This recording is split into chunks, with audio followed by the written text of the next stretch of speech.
semoga hari kalian selalu baik dan bahagia ya.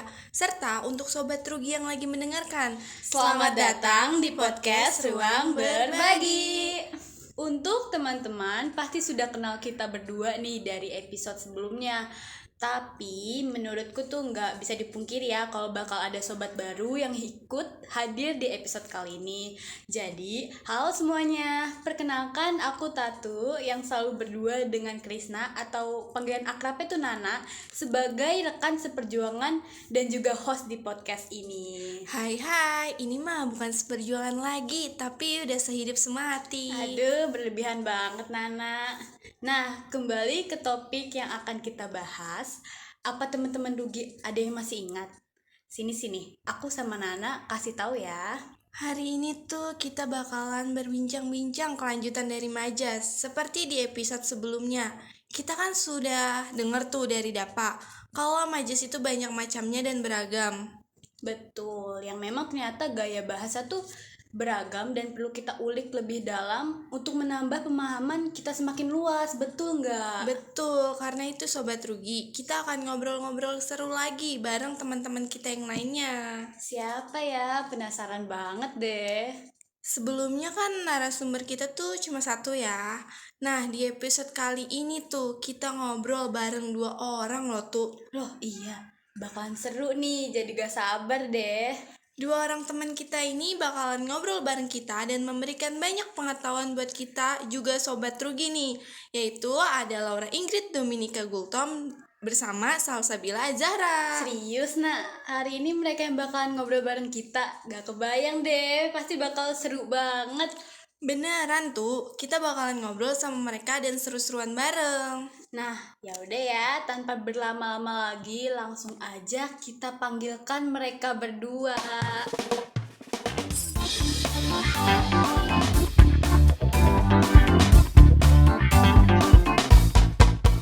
Halo Laura, Salsa, apa kabarnya nih? Seneng banget bisa berjumpa sama kalian di podcast kita hari ini. Hai, aku kabarnya baik banget. Senang juga bisa bertemu kalian dan Sobat Rugi hari ini.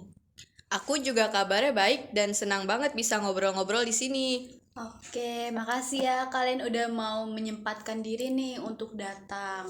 Lalu, sebelum masuk ke pembahasan utama kita, boleh banget buat kalian memperkenalkan diri. Apapun itu boleh disebutkan. Boleh nih, mulai dari Laura, silahkan. Halo Sobat Rugi, kenalin nama aku Laura Ingrid Dominika Gultom. Aku mahasiswa aktif Politeknik Negeri Jakarta, program studi penerbitan. Hai Sobat Rugi, kenalin namaku Salsabila Azahra, biasa dipanggil Salsa.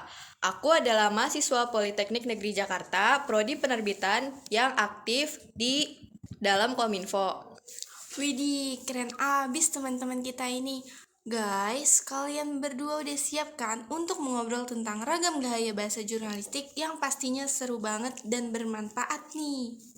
Oke, langsung aja ya kita masuk ke obrolan utama podcast kita ini yang akan membahas seragam bahasa jurnalistik bersama teman-teman kita. Nah, sekarang aku mau nanya nih ke kalian, udah belajar belum sih mengenai ragam bahasa jurnalistik di kelas? Udah dong, kita udah belajar itu di kelas mata kuliah Bahasa Indonesia Jurnalistik. Oke, baik kalau begitu. Nah, ragam bahasa jurnalistik itu kan banyak ya. Kalau yang pernah aku denger itu cuma beberapa. Boleh gak sih dijelaskan lebih lanjut ke teman-teman supaya kita dan Sobat Rugi makin mengerti? Mulai dari Laura deh, silakan. Oke, Nana, Tatu, dan Sobat Rugi. Gaya bahasa ataupun yang sering kita sebut majas jelas punya banyak jenis. Setiap jenis majas dapat kita temukan di tulisan atau mungkin di cerpen dan berita. Mungkin yang sering kalian dengar adalah hiperbola. Hiperbola ini adalah majas yang menggunakan kata-kata yang berlebihan untuk menekankan suatu hal. Benar, hiperbola itu emang udah nggak asing. Coba boleh sih kasih contohnya gimana sih Lau? Nih, misalnya panas banget ya hari ini kayak dibakar di bara api, atau suara penonton menggelegar bagaikan gemuruh guntur. Nah, ada lagi nih majas yang lain. Apa tuh? Misalnya metafora. Metafora itu majas yang membandingkan dua hal secara langsung tanpa menggunakan kata seperti atau ibarat.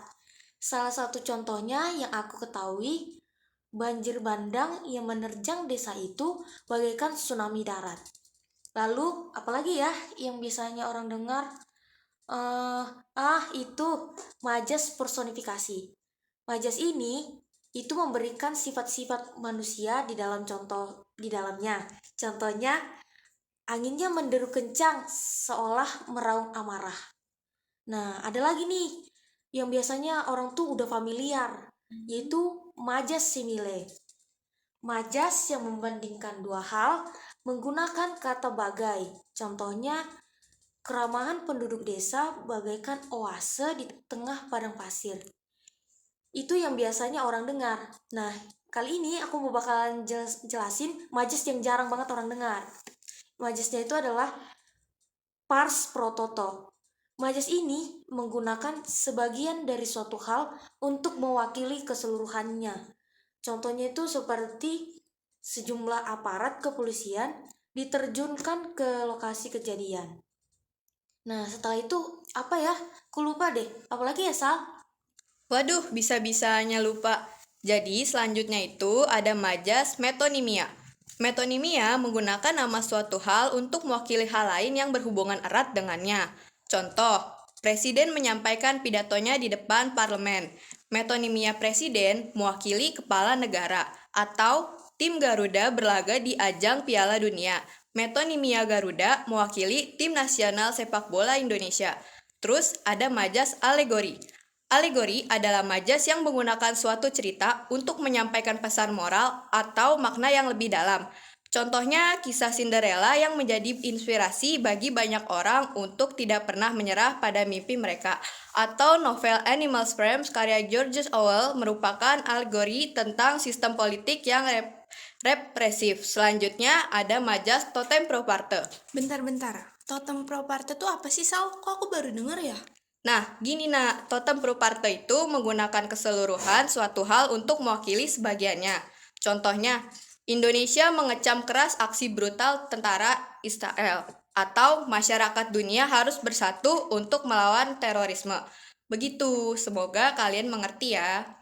Sal, kayaknya masih ada yang kurang deh majasnya. Tapi apa ya? Aku lupa lagi namanya. Yang itu loh, majas yang menggunakan suatu benda untuk mewakili suatu makna atau ide yang lebih luas. Oh iya, lupa. Majas simbolis itu yang contohnya seperti bendera merah putih berkibar dengan gagah di tiang bendera. Simbolisme bendera merah putih sebagai simbol negara Indonesia. Kalau di feature, merpati putih menjadi simbol perdamaian di seluruh dunia. Nah, iya itu aku lupa tuh. Oh gitu ya guys, seru juga ya. Tapi aku mau nanya nih sama Laura dulu deh. Dari banyaknya majas tadi tuh, kamu suka pakai yang mana? Atau secara nggak sengaja kamu seringnya pakai majas yang mana nih? Kalau itu udah jelas hiperbola sih, nah. Apalagi kalau tugas menumpuk, aku bakalan bilang tugas numpuk banget ya kayak gunung sampah. Laura ada aja. Kalau Salsa gimana? Nah, kalau aku pribadi lebih sering pakai simile. Kayak biasanya nih, secara nggak sadar aku ngomong, ih orang itu besar banget seperti gajah. Oh gitu ya. Jadi salah satu fungsi gaya bahasa ini adalah agar menarik dan saat dibaca kan. Widih, aku jadi nggak sabar nih latihan bikin salah satu majas tadi biar makin mengerti. Betul banget. Aku juga mau latihan bikin deh. Kalau gitu, Sobat Rugi harus ikutan juga loh biar makin ngerti ragam gaya bahasa atau majas. Duh, tapi nggak kerasa ya obrolan kita hari ini udah mau selesai. Betul banget. Padahal kan aku masih banyak loh yang mau aku tanyain. Makasih banyak nih buat Salsa dan Laura yang mau berkesempatan datang di podcast kita. Padahal lagi sibuk-sibuknya persiapan UAS kan. Benar. Nah, Sobat Rugi, semoga pembahasan ini bermanfaat bagi kalian semua. Jangan lupa untuk share dan like podcast ini ke teman-teman kalian semuanya. Juga buat Laura dan Salsa, sebelum penutupan ini boleh nih kalian menyampaikan salam penutup untuk teman-teman Sobat Rugi. Oke, makasih banyak ya Tatu, Nana, dan Sobat Rugi udah kasih kesempatan aku untuk ngobrol di sini. Semoga penjelasan yang aku berikan dapat bermanfaat. Oke semuanya, buat Nana, Tatu, dan juga Sobat Rugi, makasih banyak ya udah mau luangin waktunya bareng aku buat dengerin podcast hari ini. Makasih juga. Dan untuk Sobat Rugi, Terima kasih banyak dan sampai jumpa.